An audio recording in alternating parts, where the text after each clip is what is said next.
Thank you so much. And yay to the new baby. I'm excited. Let's just sing this one. I've got the joy, joy, joy. And where are we singing? We are singing Down in My Heart. So I hope that you will sing along with me. Let's do it together.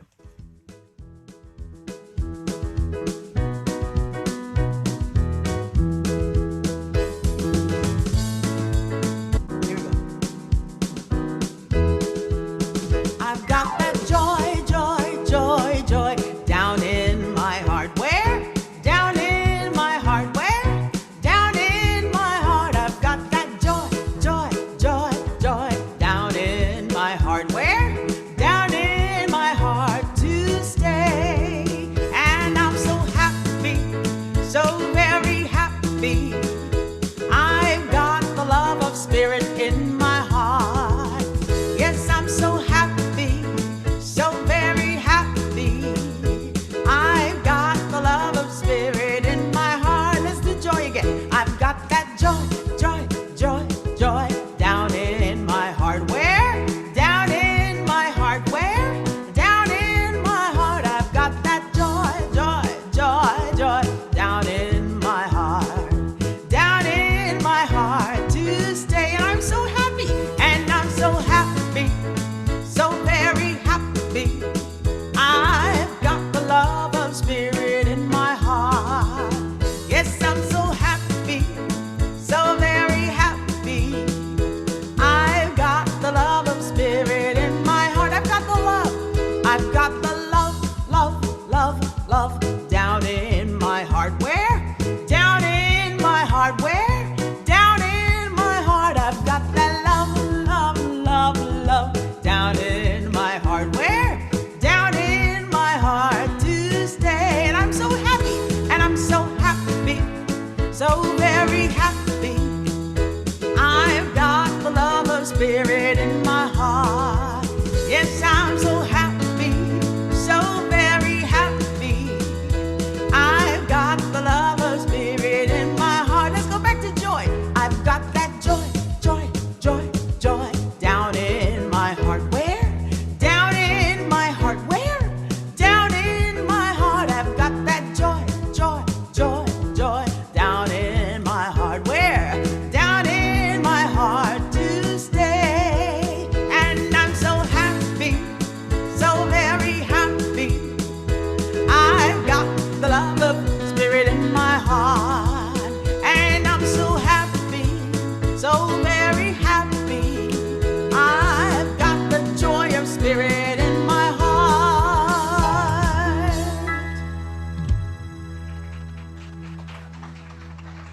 Wow, that was great.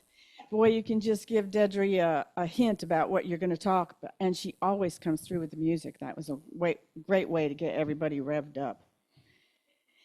You know, when I sit on this stool and in any presentations I do and I have this in front of me, I so wish I knew how to play guitar. I think it would be so cool. There's still time. Yeah. No, I need my fingers for pottery, so I can't do it. Anyway, before I get started, I just want to say that this is a morning we appreciate Todd every day that we get together with him. But I'm telling you, it's on mornings like this when he's not here in person, and yet there he is on the phones, wherever he can to get us up and running. So appreciating Todd as well as he thanks everybody else. So let's just take a breath and breathe God together for a moment. Just bringing ourselves into this space and this time with one another. Today's talk is storytelling with a spiritual message. I may not be able to play a guitar, but I can tell a story. So, last week when we were all gathered here in the circle, Todd asked me if I knew what the theme for this talk was going to be today. And I told everyone spirituality, skydiving, and playtime God. A couple of people thought I said plague time God. I thought, whoa. I thought about that as the week went on, and I was even more convinced that Spirit was taking me in an important direction. My early understanding, as I'm sure it was with most of you, of God was absolutely more about the God of plagues. But that was serious stuff, and it carried serious consequences. And honestly, it was very scary for little kids. One of the greatest gifts I've given myself in life, thank you, God, was to learn as much as I could about the God of playtime. My playtime God wants to come out and get out with me, as me, and through fun and adventure, teach me to grow in the experiences and of the thrills and spills of life. My image of God now is all encompassing, a God, an energy God, energy in all forms. Peggy says in her prayer each week, everywhere present, divine flow, always moving, always present. We need only say yes. Well, we can say yes when we play, giggle, and laugh. We can access the divine wisdom of God in the seriousness of life, and as divine presence in that seriousness. It is also there in fun and exciting times, in us, with us, as us. I'm in my senior years now. I turned 75 on Thursday. And I looked at that and thought, God, I wonder if I could transpose those numbers. But I'm fearlessly old. And I probably grew into that from being fearlessly young. When I reflect on that, it's clear that the adventures of my life have been some significant impacts on my spirituality. During my first Sunday talk, I mentioned that skydiving was an incredibly spiritual experience for me, and how it would be a great talk. Now, how many of you thought that was nuts? Well, here I am. I didn't do sports parachuting for years and years, but the intensity of things can leave a stronger impression than the length of time doing them. This was way back in the 70s, 1970s. It was a time of flower power, bell-bottom pants, and hairdos that we're still wondering about. And many of us were pushing boundaries, stepping out of the boxes that Charlie talked about in his last talk. One of those boxes being conformity. Now, some members of my family would say I wasn't pushing boundaries, but it was just downright stupid to jump out of an airplane. At the time, I can't say why I said yes to doing such a thing, but in many, many reflections about it since, it's true that life has given up some pretty significant secrets in all of my playtime experiences. Some secrets came through very scary things, and others through simple open up your eyes and pay attention observations. All of them grew more profound with time and reflection. These times were, and still are, my experiencing God of playtime. I don't want to do an autobiography here. That could be disastrous and downright embarrassing. But I do want to use my stories to show the many ways that we can look at life and experience the divine. We discover and build our spiritual identities from the big things and the little things. So I'm sharing stories and reflections from a time of fun, adventurous playtime. So here's the story, chapter 1. How I got to the drop zone. That's the place that jumpers meet, where the airplanes are parked, and where we are supposed to land after jumping. You can't see my paper, but are supposed to is in capital letters, bold, and underlined, and I'm going to swing back to that a little bit later. I was living and working in Memphis, Tennessee, and a couple of friends at work came to me and they said, hey, Patty, we're going to go to Covington this weekend and check out skydiving. You want to go? You may recall at the last talk that I'm a sucker for road trips, and my response was an automatic, sure, why not? I am much smarter about things after the experience than before. So what I have learned is that even when I think, what was I thinking? There was ultimately a good reason. Spirit working the interconnectedness between all of us always gets me to the right place at the right time and with the right people. That is how Spirit works. It has taught me about trust. Trust is not something with an on and off switch. In all the different parts and places in our life, we are either working towards it, moving away from it, or rebuilding it. It's possible I'm just slow. I recognize that. But it took a long time to realize, accept, and be comfortable with whatever life brought to me. And even longer to believe that Spirit was the divine force behind everything. Trust grew into being my starting point in all things. I learned freedom in making fun a significant part of living large. Skydiving was absolutely living large in divine force. That was how I got to the drop zone, and that was also how I met Jerry. Chapter 2, the training. I learned one rule right off. Don't show up at the boys' playground wearing cute clothes and expect to be taken seriously. They don't. When I arrived the first day, my hair was all pretty. It was the 70s, and, we had the long curly stuff going on. My nails were, done to perfection, and I was wearing my cute clothes when I met this crusty Marine. He was retired. His name was Morris Blanchard. He was the owner, operator, and trainer of the skydiving club. Now, when I say club, it was in a very rural area, and the drop zone was a farmer's field with a few planes that sprayed crops and a dirt runway that ran through the field of whatever the seasonal crop was. There was a pack shack where all the equipment was kept, one Cessna and one Beechcraft aircraft for jumping, with all of the seats removed out of both of those airplanes so we could squeeze ourselves in and get out the door. When I met Morris, he looked me up and down. He actually looked me up and down. He had me sign a release of liability paper and then gave me 15 minutes of training. And I thought, wow, that was really easy. And I think that covers the stupid that my family mentioned to me. After my first jump, Morris grabbed me, and he was really upset. And I thought, I'm landed, I'm here. But he got right in my face and he says, I've been doing this for years, and you are one of the very few people that I was absolutely sure you were going to chicken out and not get out of that airplane.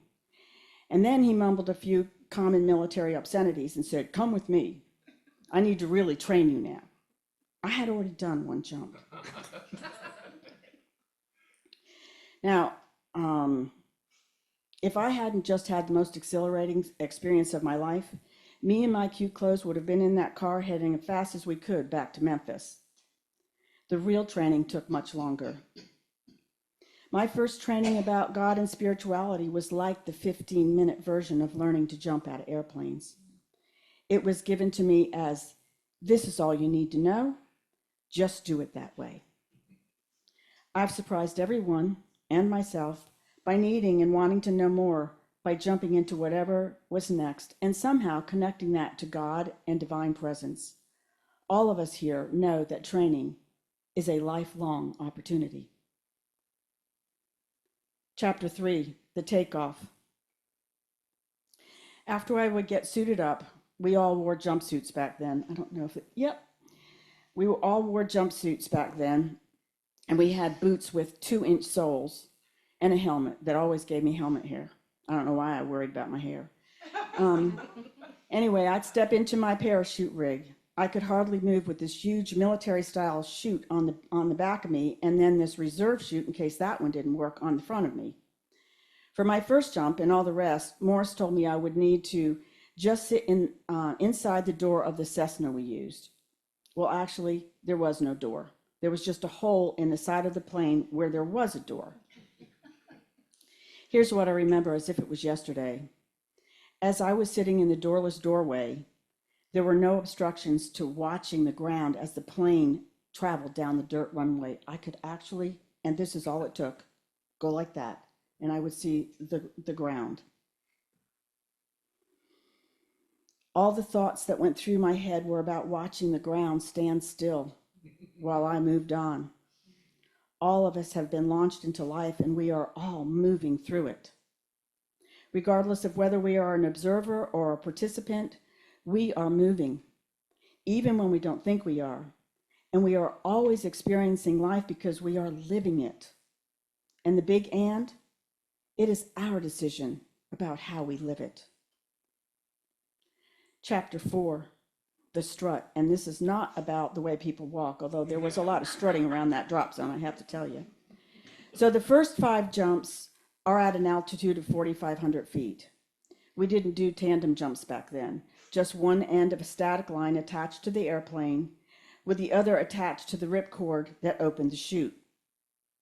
This gave me a whole different understanding of the phrase, reaching the end of your rope.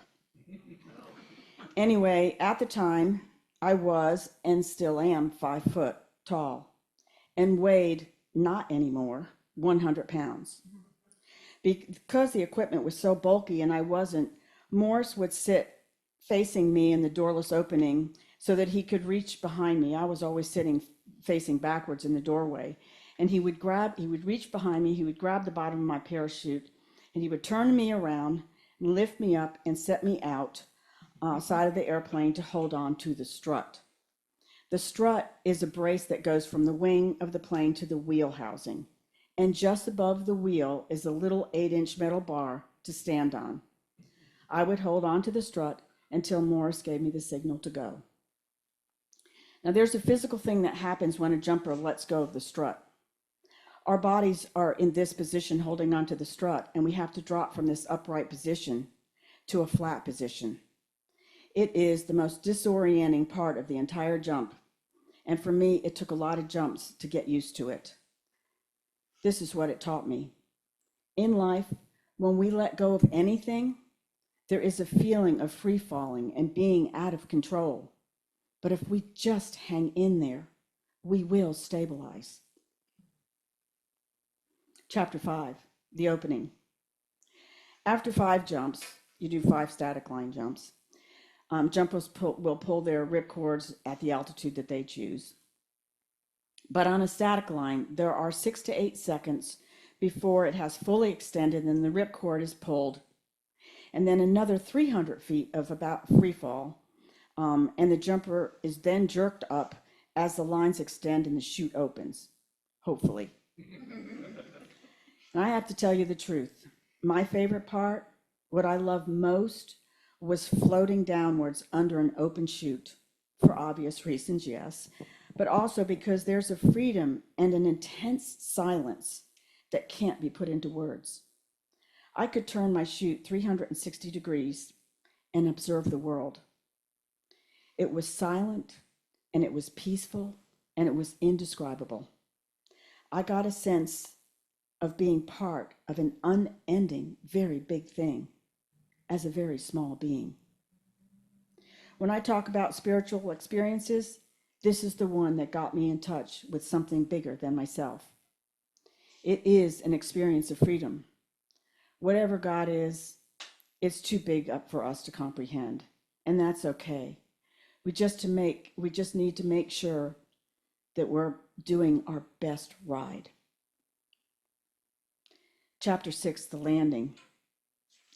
For me, landings were the most challenging part. First, remember they only weighed 100 pounds, and those big military chutes held a lot of air, and I wasn't heavy enough to drop as fast as everybody else did. Inevitably, I would look at my altimeter, and it would say I had 1,000 to like 1,500 feet between me and where I was, and here I'm swinging back, supposed to land. People on the ground got used to watching for me, and I could always hear them yelling, "We'll send a truck." And they did, and they would pick me up, usually a mile or 2 down the road. There's another imposing factor in getting to the drop zone landing spot: wind. Outside of being able to turn the parachute 360 degrees, this military chute that I had was not otherwise maneuverable. Whatever the wind conditions were, it took me with it. First incident. On a windy day, my chute was open. That was all good. But I was headed directly for a bunch of trees. There was nothing I could do to avoid those trees. So I remembered the long version of training, and I prepared myself. I was surprisingly calm. I can still remember that calm. Another sense that has no words worthy of the experience itself.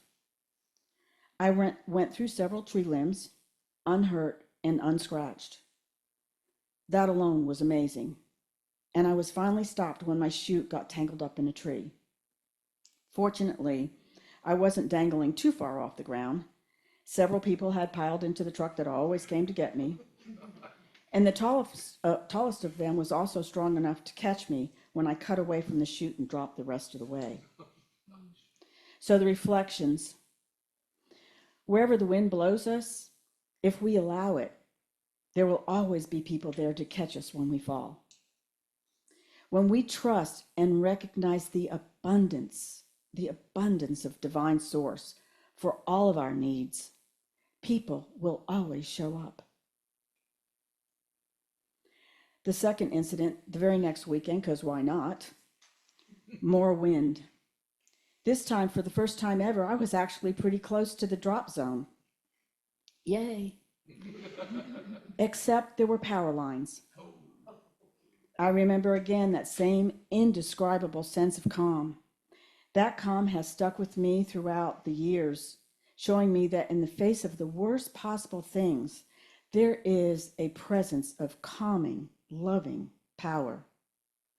The wind carried me past my landing spot on a direct, inevitable encounter with the power lines.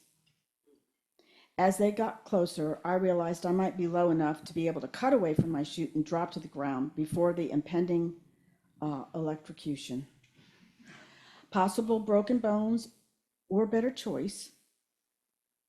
So I cut away. The winds continued to carry my chute as I was falling to the ground.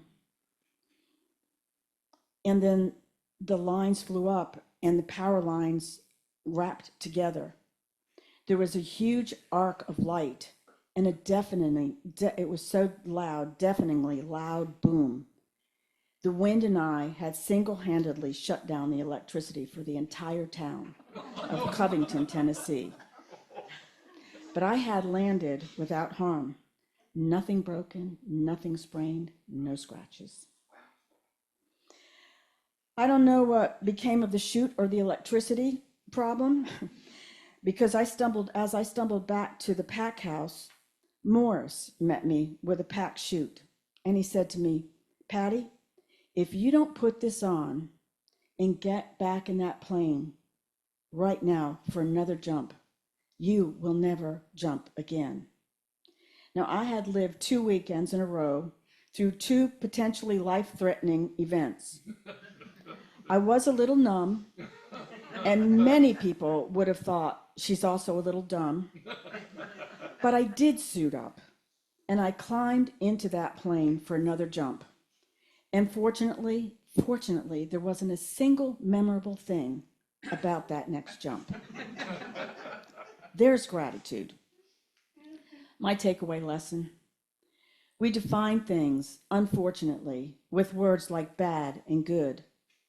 But in life, we have challenges, deep losses, hurts, and disappointments, unbelievable events that wreak havoc in our world with really scary stuff.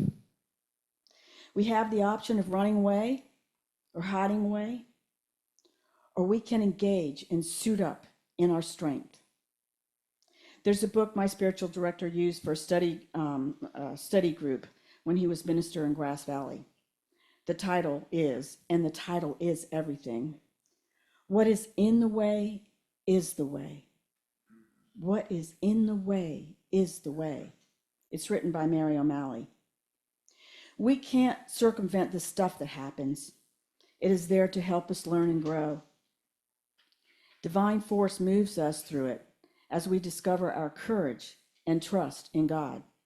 Because there are fun times, and there are times for playing big. But there are also other times when we have got to suit up and get in the plane.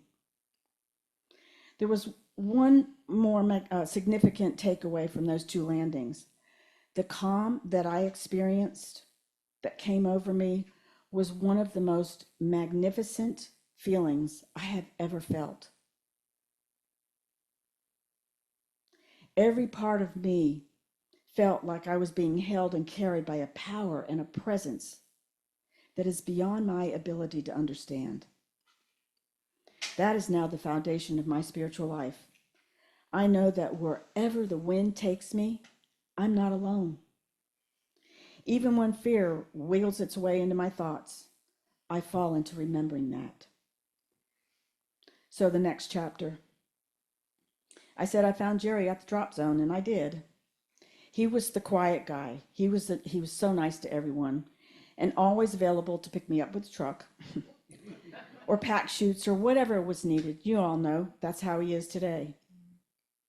Morris and I got to be friends. And he said to me, Patty, you need someone to be adventurous with, someone like Jerry. And so I went over and I started talking to this nice guy. And we all know how that turned out. So now when I met Jerry, he had several hundred jumps, multiple levels of skydiving certifications and licenses, including jump master. He took over from Morris and became my jump master. He also had a couple, a couple high performance chutes. Well, that was one of them. I wanted that to be up there, but anyway. But those high performance chutes would guarantee the maneuverability I needed to get my 100 pounds back to the drop zone. It was a perfect match of people, personalities, and also skydiving equipment. I found him because I said yes and went out to play, and we've been playing for 51 years. This whole skydiving experience was many, many years ago, and I continually find ways to make it relevant even to this day. There's one thing I learned that has been proven over and over again. At the drop zone, there was a cross-section of people who showed up to play. People whose private lives had absolutely no significance in that place of sharing fun and camaraderie. There were students, there were professionals, there were skilled labor workers, lawyers, architects, farmers, and plumbers. There was military of all ranks, and the only uniform was our play clothes. We all packed chutes together, jumped together, took care of safety for each other. And after the day was done, we all sat around and shared our free fall stories of the day, talking about things like trees and power lines. And when the bottles of, wait for it, Boone's Farm wine showed up every weekend, we all laughed and joked, and we all drank that swill. Everyone got along because at the drop zone, everyone was equal. Now I ask you, what is more playtime God than that? Time and again, I see that when people come together in the spirit of play, no one asks about religious or political affiliations. In play clothes, no one cares. The barriers humans have created, they disappear. Last weekend, Jerry and I went to the Highland Games in Newport. And again, I was reminded that when we come together in the spirit of playtime, our differences are not the topic of conversation. Common ground is found. At those games, there were Scottish tartans of many clans. They all played together and they laughed together, and there was nothing but unity. These people were playing to see how far they could throw rocks, boulders, and trees. People think jumping out of an airplane is crazy, and maybe it is. But seeing who can throw a 50-pound rock the farthest and have a few hundred people sitting around cheering them, wow, isn't that crazy? Can we please bring more playtime God into our lives, uniting us and allowing the God of our being to experience our laughter and joy with one another? We can't fix everything that's upside down in the world, but amicably getting on the field together is a start. I truly believe this. I was supposed to jump out of airplanes. My chute was supposed to be caught in a tree with me dangling from it. I was supposed to get in that plane and do it again after nearly being electrocuted. Morris was supposed to direct my attention to Jerry, and I was supposed to spend my life with the guy who told me to jump off an 8-inch step on an airplane at 4,500 feet in the air. There is an inner knowing that can't be explained about how our lives unfold, but we can always come back to trusting in divine unfolding of always getting us to where we are supposed to be, dealing with what we're supposed to be dealing with, and having the right people show up to either create the havoc for us so we can learn and grow, or help us get through life's havoc situations that are meant to be in our path. And having fun and playing is an important part of all of it. Now, you don't have to jump out of airplanes to understand life and death. And we all have experiences in life for a reason. I'm always talking about purpose.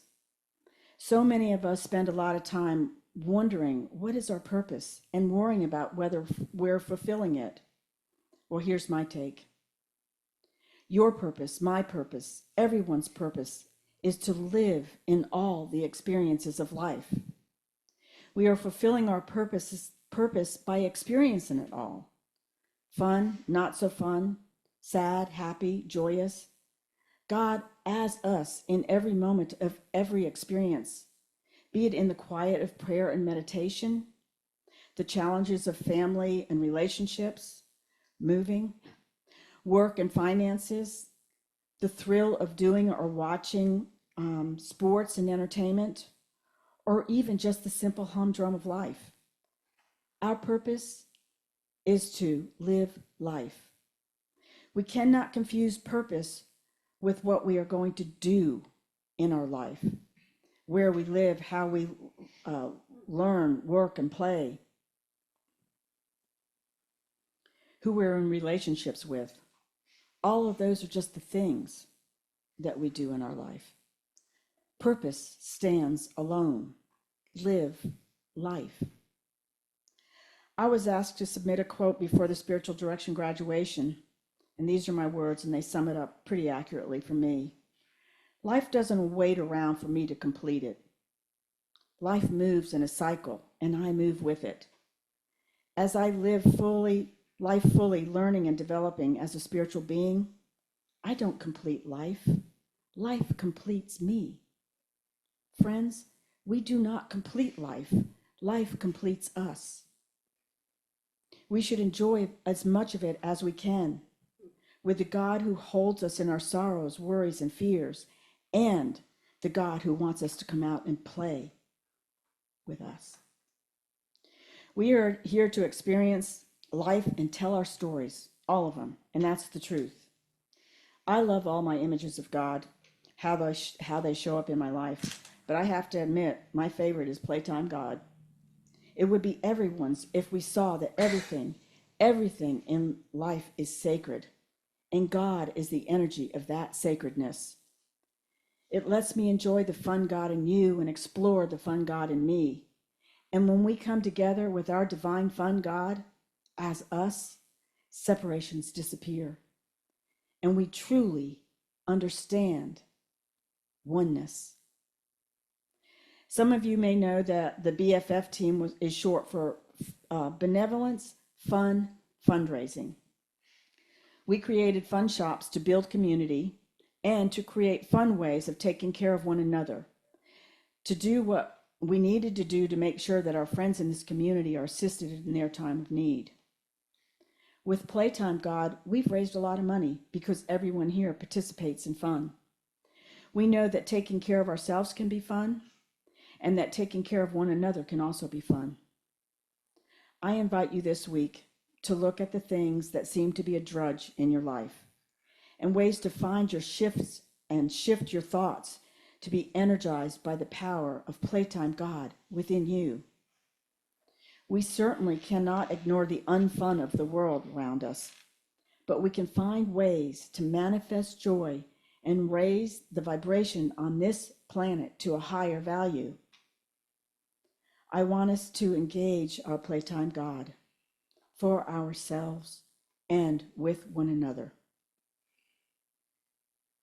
That is my message this morning, friends.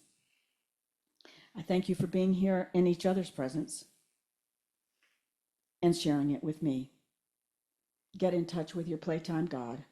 It's right inside of you. And then after you do, have a blast. Blessings to you. I've prepared a meditation for us this morning, and Deidrey's going to get us prepared with song. So thank you for that, Deidrey.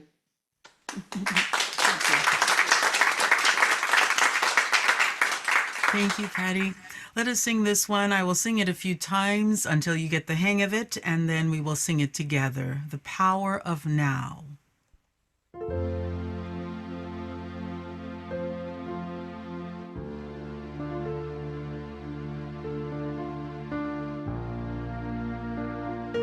I love that message, helping us to practice the presence and play. Power of love is here now. The power of now is here now. The power of you and me is here to create magic on earth. The power of love is here now. The power of now is here now. The power of you and me is here to create magic on earth. The power of love is here now. The power of now is here now. The power of you and me is here to create magic on earth. Joy, the power of joy is here now. Power of now, the power of now is here now. The power of you and me is here to create magic on earth. Joy, the power of joy is here now. Now, the power of now is here now. The power of you and me is here to create magic on earth. Peace, the power of peace is here now. Now, the power of now is here now. The power of you and me is here to create magic on earth. The power of peace, the power of peace is here now. The power of now, the power of now is here now. The power of you and me is here to create magic on earth. Power of love, the power of love is here now. The power of love is here now. The power of you and me is here to create magic on earth. The power of love is here now. The power of now is here now. The power of you and me is here to create magic on earth.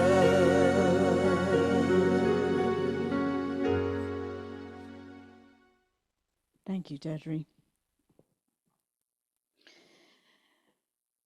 So George Bernard Shaw, he has a lot of quotes I like, but this one I wanted to start our meditation off with today. We don't stop playing because we grow old. We grow old because we stop playing. That stops today. So I'm going to start this meditation, and there's going to be some silence in it, and Deidrey's going to come through with some silent music for you to do a little reflection. So I invite you to gently close your eyes or soften your gaze and feel yourself as the only person in the room right now. No one to judge you, and you are safe with your thoughts and feelings. Breathe into the freedom and openness of this moment. Take a few breaths until you feel centered in your being.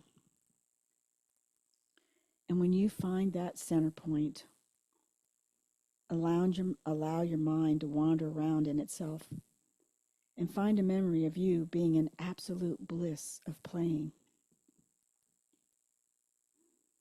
Then take this few minutes of silence to feel everything about that experience.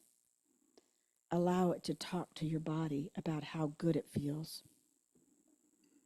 Allow it to fill your heart with joy. And when you have engaged with the full memory, invite the God within to sit in the memory with you.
Gently release this memory, blessing it with gratitude as you bring your awareness back to this moment. Commit to bringing play into your life and welcoming God's presence in every smile, in every bit of laughter, with the sand beneath your feet, with the water beneath your boat, with your oar in the water, in the hike in the mountains, plowing the fields or planting the plants, sweet sweat falling from your brow, with the ball that makes it over the goal or into the pocket, the cards you play, the movie you watch, the trip you take, all of it, and play with God and God's people, for that is what we are, God's people. And so it is, playmates, and so it is. Blessed be. Thank you so much, Patty. Let us sing The Power of Now.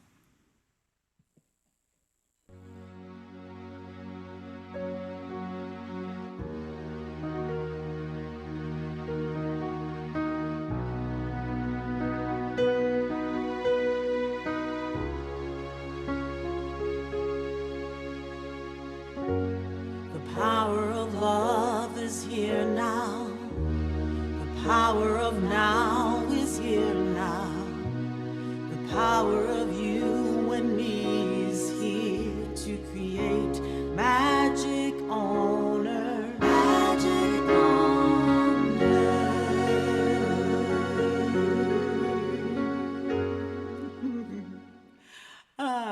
And I was thinking, as Patty was speaking, I thought, I think I have the perfect Song for such a beautiful message. Let me just get rid of this. Here we go. And I thought that we can do this one. Perhaps you might know it. You might know it. And if you are able to, and you've got your body moving after the meditation, I would love it if you would stand up. If you're able to stand up, because we're going to do this song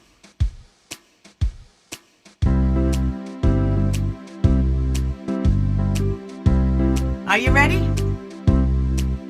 You put your right foot in, you put your right foot out, you put your right foot in, and you shake it all about.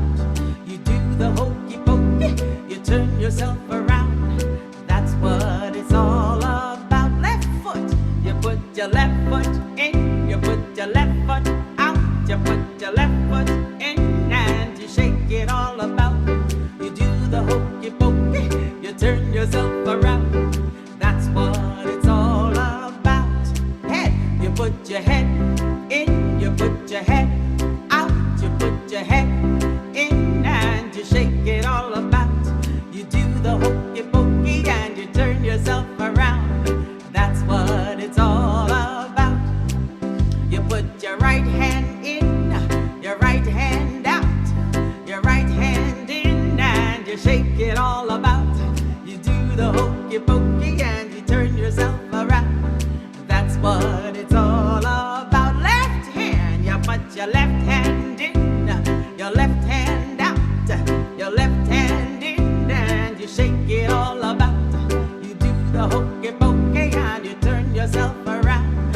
That's what it's all about. Whole self, you put your whole self in, your whole self out, your whole self